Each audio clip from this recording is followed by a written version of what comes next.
pas de la comprendre, de la faire propre. Et ça, au-delà de ça, on ne peut pas aller. On peut décider à un certain moment de vouloir en faire une poésie ou quelque chose d'autre, un conte, ou un morceau de musique, etc. Et c'est ça le vrai travail, disons, de l'écrivain. Ça, c'est vraiment une création, disons, une réélaboration de ce qu'on a vécu. Et à la fin, on éprouve cette nécessité ou ce besoin ou cette envie de partager ça avec les autres, et donc on en fait un livre.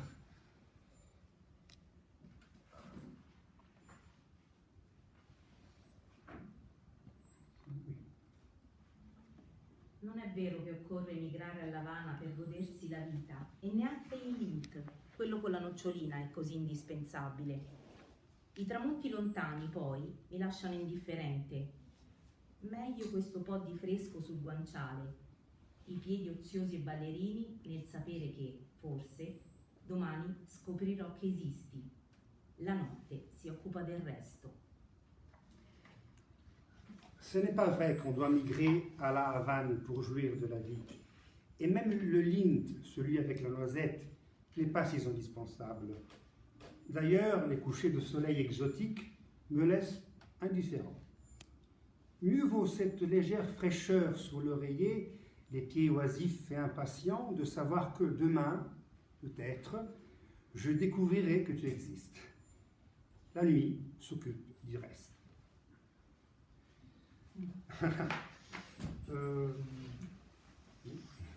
Raccontaci che cos'è, perché c'è gente che vuole andare a L'Avana per essere felice, perché c'è gente che mangia i cioccolatini lì. Pourquoi il y a des gens qui veulent aller absolument à L'Avana pour être heureuse ou ils vont manger des chocolats? C'était pas vraiment une accusation, c'était simplement que... Bon, ça c'est la poésie que je trouve, c'est ma préférée. Si je dois en choisir une, c'est celle-là. Ora je te dirai la mienne. Ok. Et voilà, ça touche toujours l'inspiration du quotidien, à la fin d'aller dans les lieux lointains, exotiques, etc., de trouver l'illusion que quelque chose d'extraordinaire peut exister à la Havane, comme à Timbuktu, ou à Melbourne, ou je ne sais pas où, que souvent, comme disait un mystique, les merveilles les plus rares se trouvent là, exactement là où on est. Dans les quotidiens. Oui. Mais il y a quand même une certaine, comment dire, una facciata, ça me prend un peu de ça, voilà. Mon certain mépris pour l'hédonisme en général, voilà, pour le jouir de la vie, parce qu'on est là, et de toute façon, on profite du présent, et le reste passe à côté.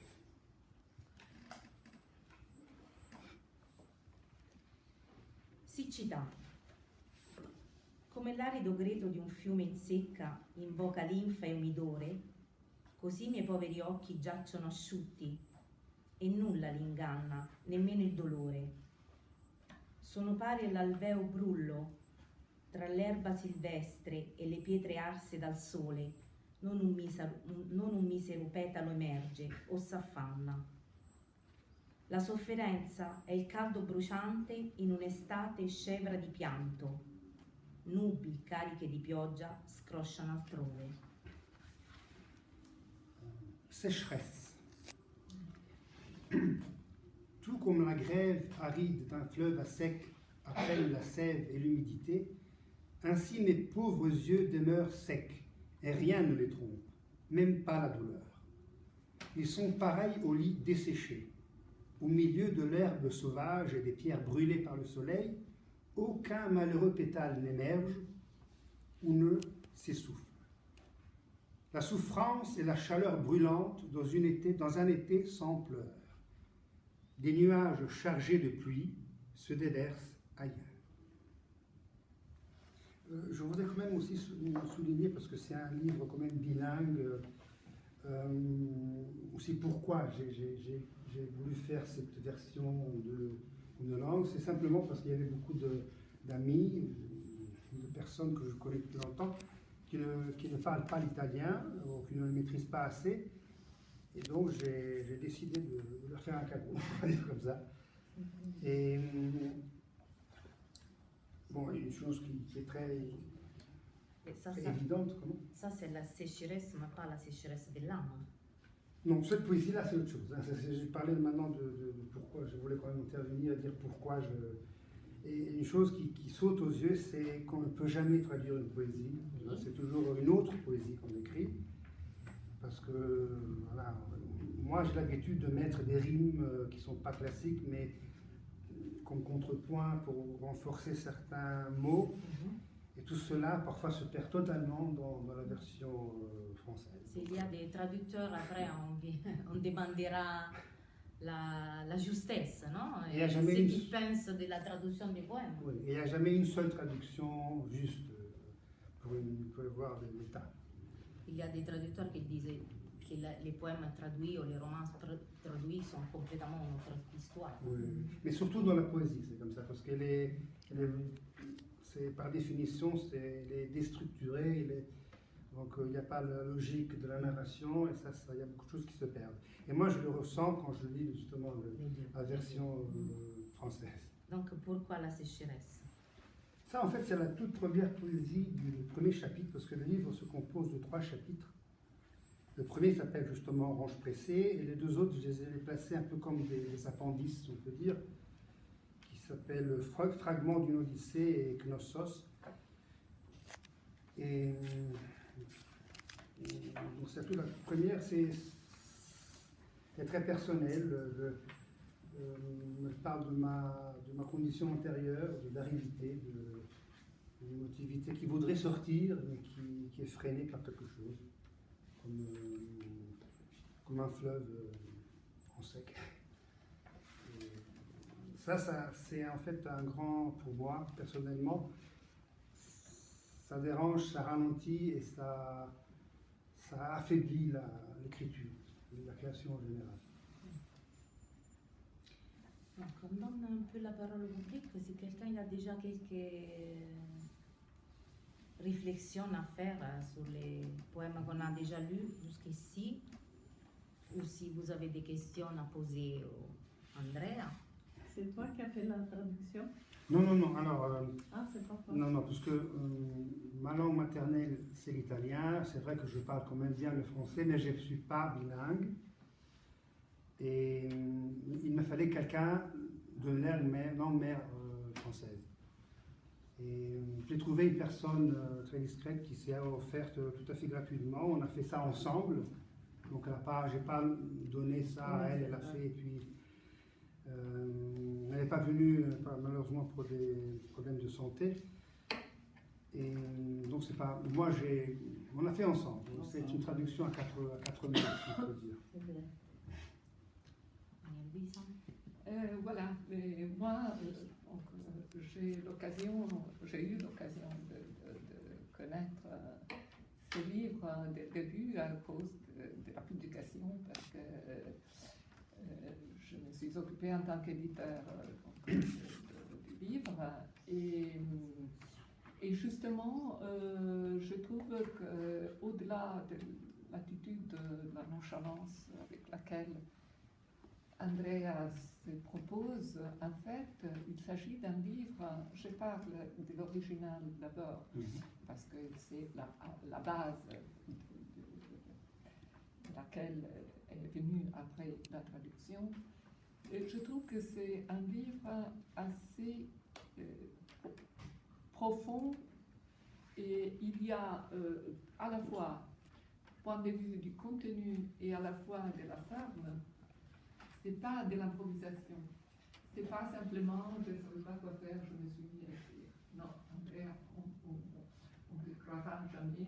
Ben, vous n'avez pas besoin de le croire, parce que c'est pas comme ça, en effet. Voilà, c'est pas comme ça, et ça se voit tout de suite. Et je me rappelle lorsqu'on à la sortie du livre, on était au salon du livre, justement l'année passée, et il y a des collègues à moi, puisque je m'occupe de littérature, qui ont remarqué justement à la fois la profondeur et la finesse de ces poèmes. Et aussi l'aspect, il ne faut pas nier non plus l'aspect savant, parce que Knans et tout ça, ça ne vient pas comme ça, on ne le retrouve pas dans la rue lorsqu'on sort ici, n'est-ce pas? Alors, voilà, c'est juste pour dire, s'il y en a qui n'ont pas encore abordé le livre, que ça mérite vraiment la lecture, à mon avis. Et c'est un exemple d'écriture, au fond, d'écriture des Italiens à l'étranger, qui est aussi un phénomène très intéressant, qui existe, mais qui peut évidemment varier point de vue qualité et tout ça. Alors, dans ces cas, je trouve très intéressant cette écriture, et la question est justement, tu disais tout à l'heure, apparemment tu n'avais pas eu de modèle, ou il y a eu une citation d'Oscar Wilde, mais ce n'était pas dans le sens justement. Alors, la question était de savoir, puisque tu as quand même scolarisé aussi, donc tu étais à l'école, voilà. Et quelles sont tes références, s'il y en a, ou bien, s'il n'y en a pas, mais je me dis que c'est difficile à croire, quels sont tes écrivains ou respectivement poètes que tu aimes fréquenter normalement dans tes lectures? J'étais très d'accord avec ce que vous avez dit au début. Dans la deuxième partie du savant, etc., je suis moins. Je ne suis pas un grand lecteur. C'est vrai, je ne sais pas que j'ai jamais lu de la poésie, mais j'écris plus de ce que je lis, pratiquement. Je suis assez, disons, anarchique comme ça. Bon, je lis ce qui me parle. Généralement, ce sont des auteurs du XXe siècle, italiens, comme par exemple, mais c'est juste à titre comme ça d'exemple, ça peut être Ungaretti ou un peu aussi Alda Merini, c'était peut-être, mais je n'ai pas vraiment d'auteur ni préféré, ni d'auteur pluriel préféré que je garde, comme par exemple dans la musique, j'ai des compositeurs, des musiciens vraiment de référence que je connais très bien, mais pas ça dans la poésie. Disons, je vais un peu à instinct, comme ça. Je tombe parfois sur des recueils de poésie d'ici, justement, qui sortent, des Italiens qui écrivent d'ici, qui me parlent plus que d'autres, très classiques. Je vais un peu comme ça. C'est assez aléatoire, on va dire. Tu as dit que tu écrives plus que tu lis. Oui, mais là, ça fait un peu exagéré, peut-être.